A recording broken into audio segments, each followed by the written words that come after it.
The October 2015 edition of the free online EPC newsletter, published quarterly by the European Payments Council, examines regulation and market trends shaping the future of payments in Europe and beyond. The EPC was invited by the Euro Retail Payments Board, ERPB, at its June meeting to present to the ERPB by November 2015 a proposal for the design of an instant SEPA credit transfer scheme in euro, which could be adhered to by European Union payment service providers on a voluntary basis.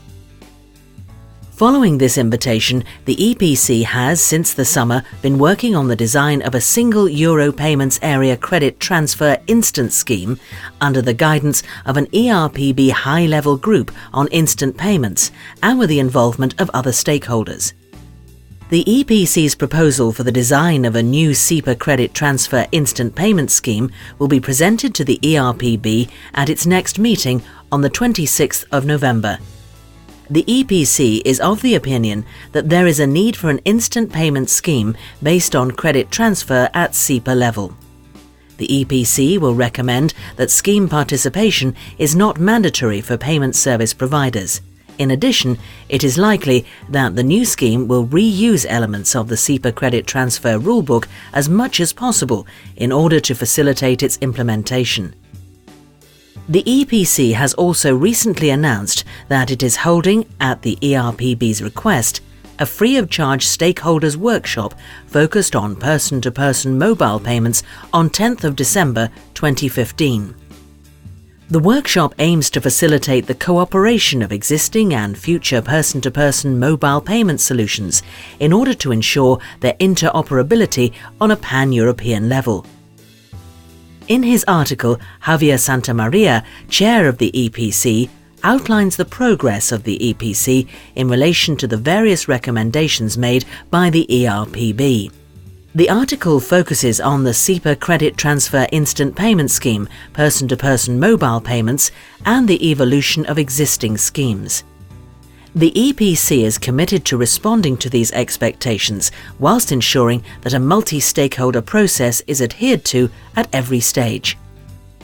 This edition of the EPC newsletter also covers the following topics: the impact of the interchange fee regulation, which was adopted in April 2015 from the perspective of a card scheme, a banker and a processor. Mark Temmerman from Visa Europe offers the card scheme's perspective, focusing on the commercial implications as well as pointing out some critical issues that the regulation creates.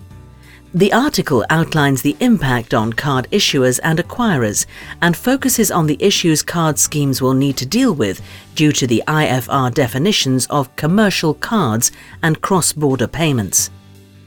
Alan Ainsworth from Barclays gives the view of a banker, outlining two reasons why regulatory changes could speed up rather than derail emerging payment trends.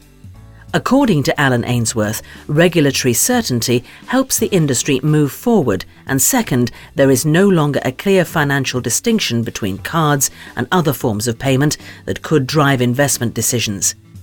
The article examines payment trends and assesses the impact of IFR on the broader payments industry. Finally, the processor point of view is given by a contribution from Ulrich Engelhardt from Worldline. The article outlines Worldline's vision of the long-term implications of the IFR for processors. According to Ulrich Engelhardt, all stakeholders, and in particular the processors, will be challenged on their capacities and capabilities to operate with pan-European reach. Processors will need to adapt and support the new fee models and associated business rules, and to provide extended offerings with innovative services. In addition to the interchange fee regulation, the EPC newsletter examines the impact of competition law enforcement on the European payments industry with a piece from Johan Isawin and Anne Robert from the law firm Covington.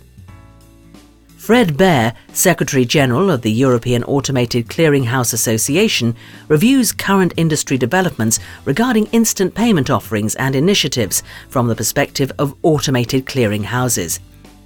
The European Automated Clearinghouse Association will produce by the end of 2015 guidelines on interoperability of instant payments, and has an aim to evolve the guidelines in due course to a framework with standards for interoperability.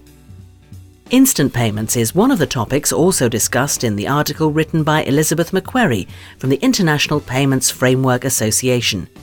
She explains how this collaborative industry initiative meant to simplify the exchange of cross-border payments is evolving to support industry needs. Last but not least, Jean-Yves Jacquelin, Scheme Evolution and Maintenance Working Group Chair at the EPC, discusses the various meetings and consultations concerning the existing EPC schemes that are currently in progress and their potential impact.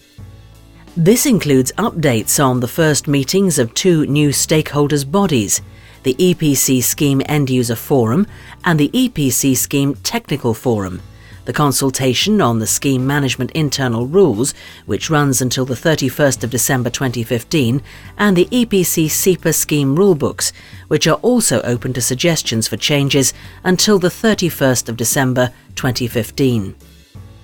The EPC newsletter is available on the European Payments Council website at www.epc-cep.eu.